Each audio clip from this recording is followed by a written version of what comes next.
In the early hours of a quiet October night in 1984, a promising young student's life was tragically cut short within the confines of her own apartment. This incident sparked a perplexing enigma that would linger over Dallas, Texas, for years to come. Picture a simple act of kindness, where opening your door to a stranger in need unknowingly becomes the pivotal moment that determines your destiny. Little did anyone know that the key to unraveling a heinous crime lay concealed, patiently awaiting the opportune moment. Angela Samota, affectionately known as Angie, was born on September 19, 1964, in Alhambra, California. She was an intelligent and ambitious student at Southern Methodist University, whose life mirrored the vibrant social scene of 1980s Dallas that she cherished. Angie stood out not only for her academic pursuits in the challenging fields of computer science and electrical engineering, but also for her active involvement in the Zeta Tau Alpha sorority, where she held the position of social chair. Despite still being a junior, Angie displayed her independent spirit by residing in her own apartment, which she diligently paid for herself. As the youngest of 5 siblings, she was renowned for her warm, cheerful, and genuine nature, effortlessly brightening every room with her radiant smile. Angie's appeal extended beyond her academic achievements.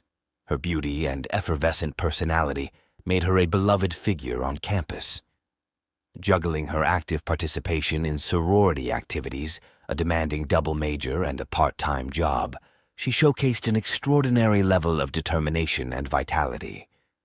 However, hidden beneath the surface of academic accomplishments and college festivities, a malevolent scheme was unraveling, leading to a fatal encounter with an unknown assailant.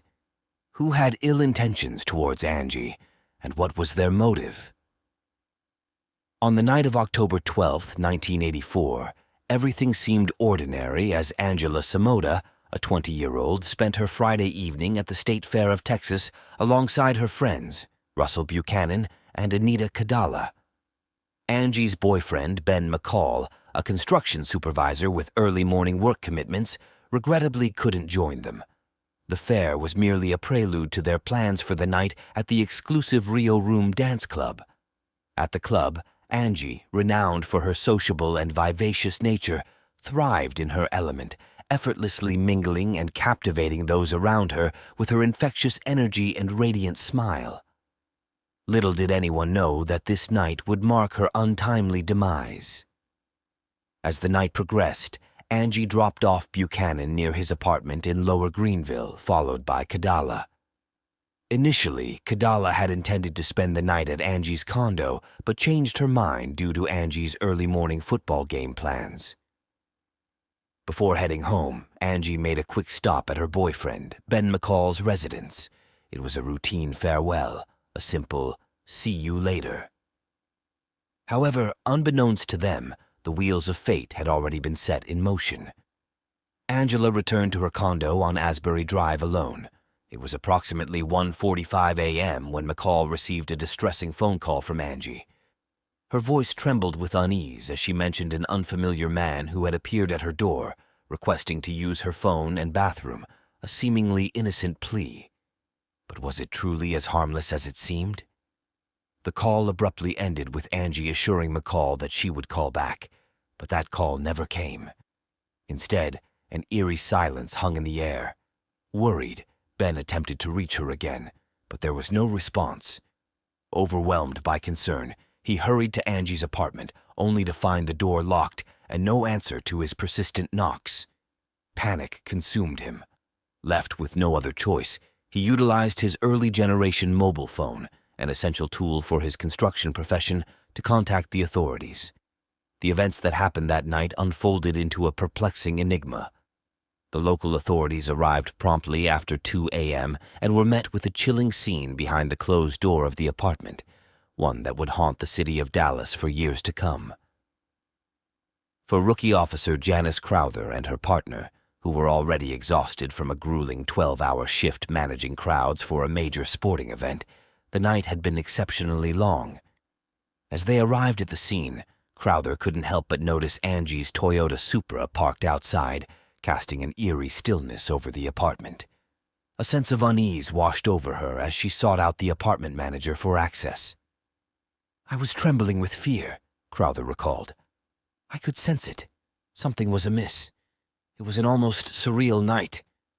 What awaited them inside was a sight of pure horror. Crowther's partner ventured into the bedroom and discovered Angie's lifeless body lying on the bed, devoid of clothing, her skin stained with blood. Her wide-open, brilliant blue eyes seemed to convey the terror she had endured. The investigators began to piece together the fragments of this macabre puzzle. There were no signs of forced entry. Did Angie know her attacker? The subsequent autopsy report revealed a savage assault. Angie had been sexually assaulted and brutally stabbed 18 times, with numerous wounds piercing her lungs and heart, ultimately leading to her untimely demise. Traces of blood in the adjacent bathroom indicated an attempt to clean up after the heinous act. A lone shoe was discovered in the living area, while Angie's other shoe and clothing lay strewn on the floor beside her bed. The question lingered. Who could have perpetrated such a savage crime, and what could have been the motive? As dawn broke over Dallas, the sun's rays failed to dispel the darkness that had descended upon the city. A killer was on the loose, and the community trembled in fear. Little did they know, this was merely the inception of a mystery that would take decades to unravel. The Dallas Police Department faced an arduous task. A brutal crime had been committed, and the race against time to apprehend the culprit had begun. Angela Samota's lifeless body spoke volumes to the seasoned eyes of the investigators. Who could have had such motive? Who could have had the opportunity? The initial focus was on those closest to Angie. Ben McCall, her boyfriend, was the last person to hear her voice. However, as they dug deeper, the pieces of the puzzle didn't quite fit together. Ben had a solid alibi, supported by the timeline of events. The attention quickly shifted to others in Angie's circle. This included an ex-boyfriend, a friend with a history of violence, and Russell Buchanan, a 23-year-old architect who was known to have deeper feelings for her. The net of suspicion was cast wide. In a twist of fate, early DNA analysis provided a momentary breakthrough. The blood type found at the scene didn't match Ben's or the ex-boyfriend's, but it matched Buchanan's blood type. This cast a shadow of doubt over him. In a time when DNA technology was still in its early stages, polygraph tests were relied upon. Buchanan underwent the scrutiny of the machine and passed. However, the case remained unresolved. Despite the suspicions, the police lacked sufficient evidence to charge Buchanan, who eventually left the country for graduate school. As time passed, the trail grew cold. The community lived in fear, the family endured unspeakable grief, and a killer roamed the streets of Dallas. But this was not the end of the story. Angela's memory continued to burn brightly in the hearts of those who loved her, igniting a flame that would one day reveal the shocking truth. Despite the passage of time, the files of Angie's case remained stored in the archives of the Dallas Police Department. The evidence collected, the interviews conducted, and the DNA samples taken all awaited a breakthrough. In the world of criminal investigations, time can be both a blessing and a curse. While memories fade and leads grow cold, technological advancements open new doors that were once closed. The late 80s and 90s witnessed significant progress in DNA technology. Techniques that were once groundbreaking became routine, and databases of DNA profiles began to form, offering renewed hope in solving cold cases. However, as the 1990s transitioned into the new millennium, Angie's case remained unresolved. It would require more than just the passage of time and advancements in science to solve this case. It would demand the unwavering determination and perseverance of someone unwilling to let Angie's story conclude as an unsolved cold case. In every narrative marked by tragedy and injustice, there occasionally emerges an individual of resolute determination. For Angela Samota, that individual was Sheila Wysocki, her former college roommate and close friend. Sheila, a psychology major, was the antithesis of Angie. She grappled with dyslexia, faced academic challenges, and was introverted and reserved. Despite their disparities, the two forged a deep friendship. Both grew up without fathers, which likely contributed to their strong bond. Following the tragedy, Sheila left Southern Methodist University, unable to come to terms with the harsh reality of her friend's murder. She eventually moved on, marrying Charles and raising 2 sons in Tennessee. However, the specter of the past lingered. Tormented by Angie's unsolved murder, Sheila's life took an unexpected turn. Her evolution from a grieving friend to a resolute private investigator was nothing short of remarkable. Years after Angie's passing, Sheila, far removed from the realm of criminal investigation, found herself at a crossroads. Memories of Angie and the persistent need for closure spurred her into action. Fueled by a pledge made to Angie before her demise, a vow to always watch over each other, Sheila embarked on a journey that would alter her life irrevocably. What does it entail to solve a decades-old cold case? For Sheila, it necessitated a complete reinvention of herself. She became a licensed private investigator. Her objective was to bring Angie's perpetrator to justice, an arduous undertaking even for seasoned detectives. Nevertheless, Sheila's determination never faltered. She persistently reached out to the Dallas Police Department more than 700 times, imploring them to revisit Angie's case. Driven by a profound sense of loyalty and justice, her relentless efforts finally yielded results. In 2006, Sheila's unwavering determination led to the reopening of the case. The advancements in DNA technology presented new possibilities to explore. The previously collected DNA samples became the crucial key to unraveling the enigma surrounding Angie's murder. However, the question remained: who would the DNA implicate? Could it truly be that, after all these years, the solution to Angie's murder lay within the very evidence gathered from the start? Sheila Wysocki's unwavering commitment to preserving her friend's memory altered the course of events. Nevertheless, the journey was far from over. The path to justice is often convoluted and lengthy, and this case was no exception. The year 2008 marked a pivotal turning point in the Angela Samota case. After 24 years, a breakthrough was on the horizon, one that would stem from the very heart of modern forensic science: DNA analysis. Assigned to the case, Detective Linda Crum re-evaluated the DNA evidence using the latest technology.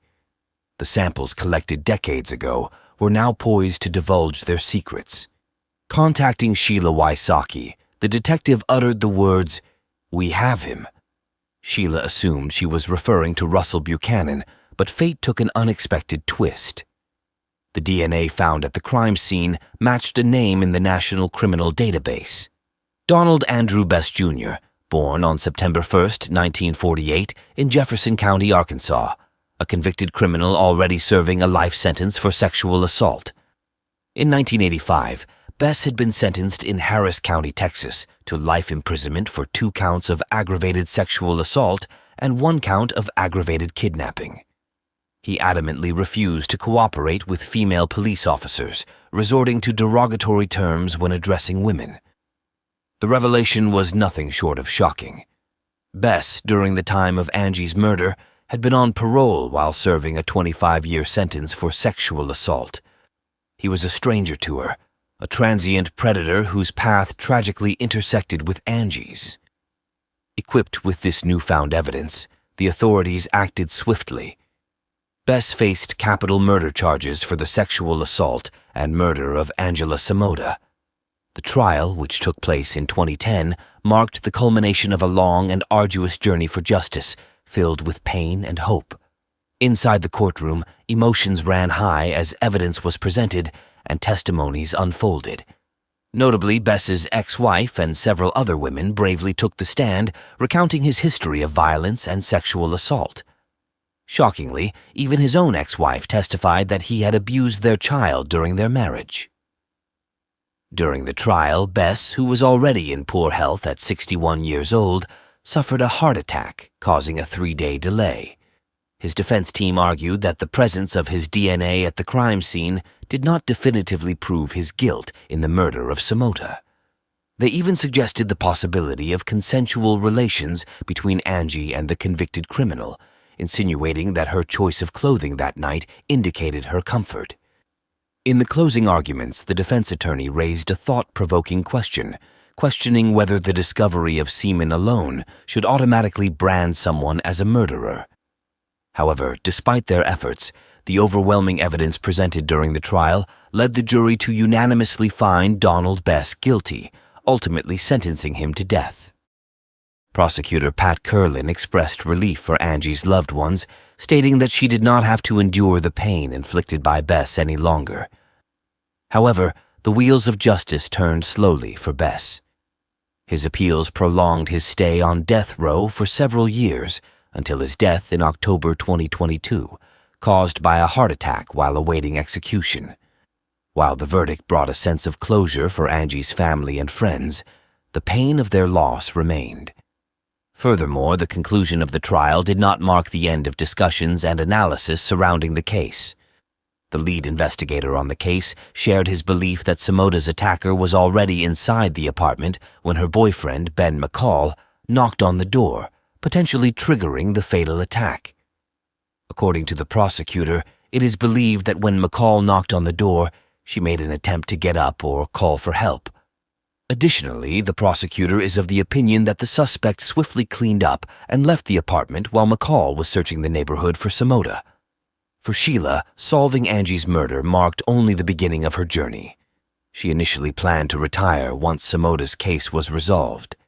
However, everything took a different turn when she started receiving letters from individuals desperately seeking answers regarding their own unsolved cases. This compelled her to continue her work as a private investigator. Sheila took on more than 100 cold cases and successfully solved at least 53 of them, providing closure to numerous families.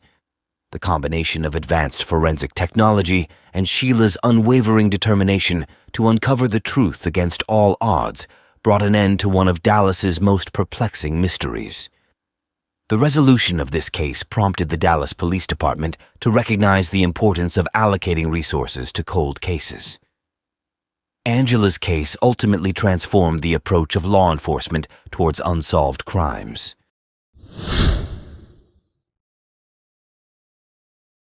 Last time I seen her was when I went and woke her up. When she disappeared that night, then we turned the front and the back lights on, and they stayed on till after she was found. We just miss her terribly. Now God has given us some answers which we've been waiting for 20 years. It's not often you have a case that's 20 years old that gets solved. We wanted it solved in our time, but it was solved in God's time. Raina Reon, who had recently broken up with her boyfriend, Matt Elser, was looking forward to go on a date with him after the close of work. They wanted to sort out their differences and see if they could become a couple again. Unfortunately, the date never happened because, at around 6 p.m. on the 26th of March 1993, a car arrived for Raina Reon, and that was the last time she was ever seen alive.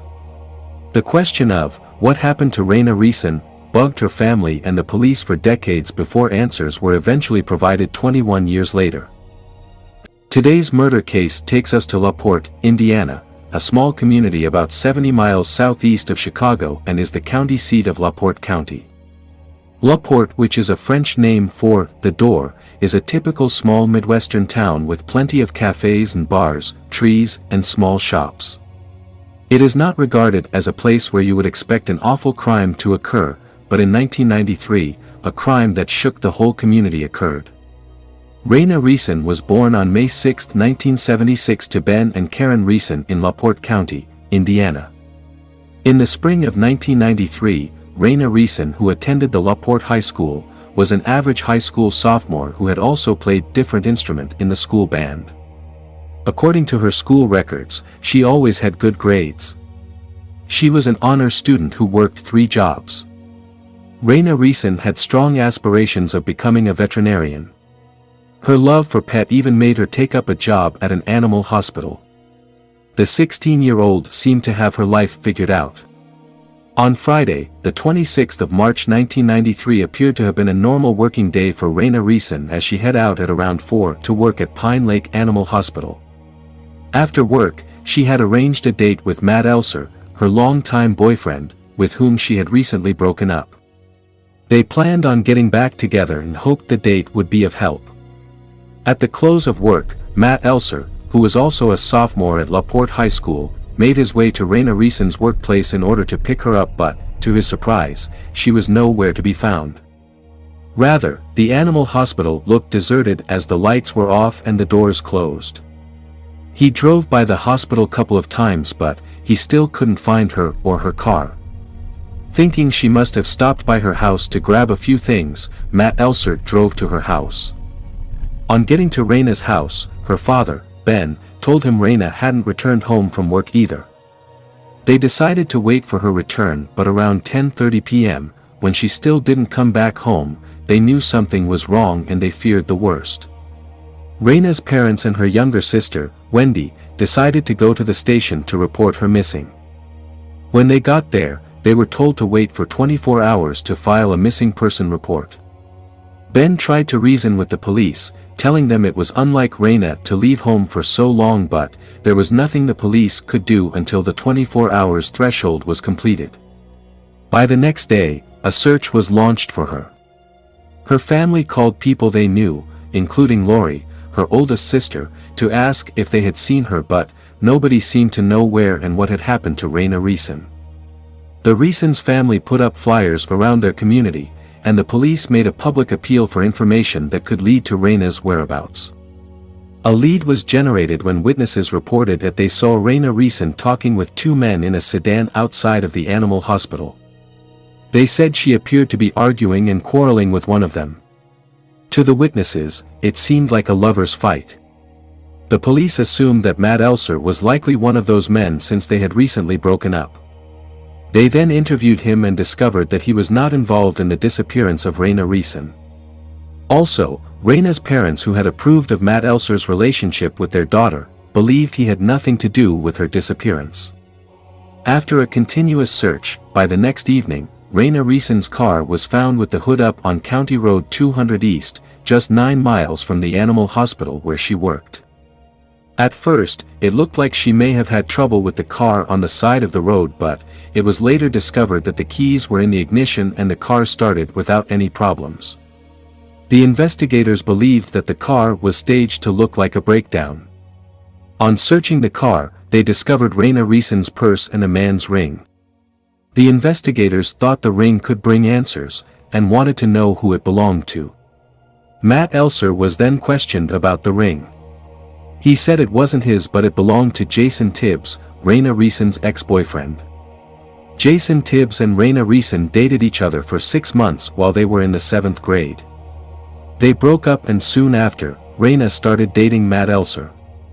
The police interviewed Jason Tibbs, and he admitted the ring belonged to him. When asked how it got into the car, he claimed to have been doing some work on Raina's car and had taken off the ring, placed it in the car and then forgotten about it. They further asked him what he had been doing the night Raina Reon went missing. He claimed he and some of his friends were fox hunting. Fox hunting is a game of hide and seek that uses cars. The people hiding would give clues to their location over the CB radio, and the seeker had to find them based on those clues. Police spoke with his friends and they confirmed they were playing the game, but no one actually admitted to seeing Jason Tibbs during the game. Jason Tibbs' alibi, though not strong enough, was enough at that time to let him off the hook. The search for Raina Reon continued. Days turned to weeks and weeks into a month. Eventually, 1 month after her disappearance, on April 26 of 1993, a father and his teenage daughter were fishing in a rural pond just off Range Road, north of US 20 in LaPorte County. They discovered a fully clothed dead body with 2 logs across its back. The man immediately called the police, and when they arrived, they noticed that the dead body was wearing clothes similar to what Raina was wearing when she disappeared. The body was later confirmed to be the remains of Raina Reon. The coroner ruled Reeson's death as a homicide, and the medical examiner determined the cause of her death to be asphyxiation, which means Raina Reon was choked and deprived of oxygen.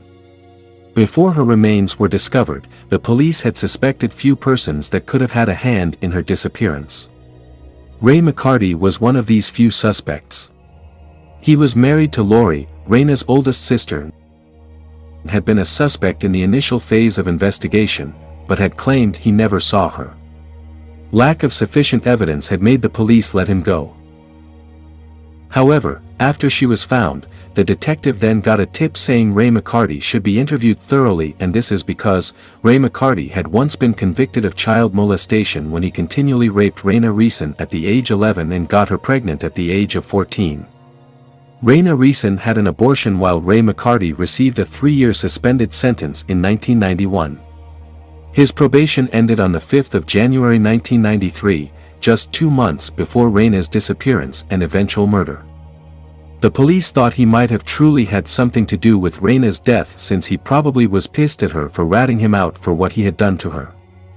A witness had also come forward to say they had seen Ray McCarthy at the animal hospital where Raina Reon worked. This made the police to call in Ray McCarty for another round of interview, and this time, he admitted to having seen Raina the evening she disappeared. He explained to the police that around 5:40 p.m. on March 26, 1993, he was looking for a house for sale on Warren Street, just around the block from the animal hospital. Ray McCarty said he could see the animal hospital and Raina's car in the parking lot from the house where he was. So, he went to the animal hospital, where he found Raina sweeping or mopping in the foyer. He asked her if she knew where Lori was, and she replied that she did not, and he left. When the police asked him why he had lied initially about seeing Raina, he told them that he had picked up a female hitchhiker that night and didn't want Lori to know. He said Lori was still untrustworthy of him after he sexually molested her sister. Ray McCarty was considered a person of interest in the case, but there was no evidence linking him to the crime, and without any other leads, the case went cold for a while. A year and a half later, Indiana police pulled over a van driven by a man named Larry Hall. They arrested him for attempted kidnapping. The police discovered newspaper clippings of Raina and a prescription bottle with the name R. Reon on it, in his van. After his arrest, Larry Hall claimed to have kidnapped and killed Raina Reon. However, after investigating his claim, the police discovered he was in Kentucky when Raina Reon disappeared, and the prescription bottle was fake. Though Larry Hall was ruled out as a suspect in this case, he was later sentenced to life imprisonment for an unrelated murder. In 1998, the investigators working on the Raina Reon's case decided to take another look at the men in Raina's life. Matt Elser's story was the same, it never changed, and the authorities believed he did not murder Raina. Detectives looked at Jason Tibbs' alibi of fox hunting. They concluded it was not solid enough because people playing the game were in their own vehicles and never admitted to seeing Tibbs. They also looked at Ray McCarty's profile and somehow got a search warrant to search his property. Investigators then found blood in his car and 2 handguns and a stun gun in his home. They arrested Ray and charged him right away with murder in May 1998, but, while he was in jail, LaPorte County elected a new prosecutor, Robert Beckman, who decided there was not enough evidence against Ray McCarty to go to trial. Investigators were never able to determine where the blood in his car came from. Ray McCarty was said to be a hunter, so it was possible the blood in his car was an animal's blood. The charges against Ray McCarty was dropped in August 1999, and the case once again became a cold case. In March of 2008, 9 years later, the case was reopened when Ricky Hammonds, who was 14 years old at the time of Raina's disappearance and murder, contacted the police to say that he had information regarding Raina Reon's case. Ricky Hammonds, who was in prison for murder, told police that he had witnessed Jason Tibbs and another man named Eric Freeman pull his sister's car into their family pole barn. Eric Freeman was said to have been dating Ricky Hammond's sister at the time and had moved in with them to be with her. When Jason Tibbs and Eric Freeman opened the trunk, Ricky had seen a body inside, covered with a blanket and with the face exposed. At the time, He said he did not realize it was Raina Reon until after he watched about her disappearance and death on the news. When asked why he never said anything before, Ricky Hammonds told the police that he did not come forward in 1993 because he had been smoking marijuana in the barn at that time and did not want to get into trouble. Detectives then called Eric Freeman at his home in South Carolina, asking him questions about Raina Reon's murder. Eric Freeman dodged every question because he did not want to be charged as an accomplice. However, in 2013, he was called again by the police. This time, he testified after the police offered him immunity from the law in exchange for his honesty and cooperation in Raina Reon's murder case. He then told the police that he and Jason Tibbs had drove to the animal hospital around 6 p.m. as Raina was leaving work. Raina Reon and Jason Tibbs then got into a car driven by Eric Freeman. Tibbs, who knew Raina and Matt Elser had issues with their relationship, convinced Raina not to get back together with Matt but him. Raina did not like the idea of dating Jason Tibbs again. When the car pulled over on the side of the road, Raina and Jason Tibbs got out of the car, and they both got into an argument until Jason hit Raina, knocking her to the ground. He then choked her to death. Eric Freeman and Jason Tibbs then put her body into the trunk of the car. They later backed the car into a pole barn belonging to the Hammonds family. Unknowingly to them, Ricky Hammonds was hiding there and had seen everything that transpired. While at the pole barn, Eric Freeman, who was pissed and scared, asked Jason Tibbs why he had killed Raina, and Tibbs' response was, "If I can't have her, nobody can." Then, Eric Freeman helped Jason Tibbs dispose of Raina's body in a pond along Range Road where she was found. In August of 2013, police arrested Jason Tibbs and charged him with the murder of Raina Reon. On Friday, 23rd of August 2013, he was arraigned in court. According to court documents, Jason Tibbs has always been a person of interest early in the investigation after his ring was found in Raina Reon's car. There were also letters from Jason to Raina, taken from her bedroom, that said he would go to almost any extreme to be her boyfriend again. The prosector further read aloud 2 love letters Jason Tibbs had written to Raina Reon in their 7th grade. Both letters professed his love for her and expressed disappointment that they were not together. One of the letter read, "It kind of bothers me to see you tied down to one person. I'm jealous of Matt." Jason Tibbs' trial began in October 2014 and ended a month later. All through the trial, the defense tried discrediting Ricky Hammonds and Eric Freeman testimonies. They focused their attention on Ray McCarty as the killer of Raina Reon, and this is because, at one point, Ray McCarty had threatened to kill Raina Reon if she reported their sexual relationship. However, the defense's theory was not believed by the jury. Jason Tibbs was found guilty of murder, and in December 2014, he was sentenced to 40 years in prison. A year later, his attorney, Scott King, appealed the murder conviction, but the Indiana Supreme Court voted against it. Following his arrest, Raina's father, Ben Reon, said in an interview, "When you murder somebody, you don't murder that person. You murder a whole family." Though her killer has been brought to justice, but Raina's death seemed not to have brought closure to her family yet. In his words, Ben Reon said, "You take it a day at a time, you learn to live with it. You won't get over it, so you learn to live with it." He also expressed his hope of finding a semblance of peace. Hopefully, now my family can find some sort of semblance of peace from what we've been through for the last 20 years.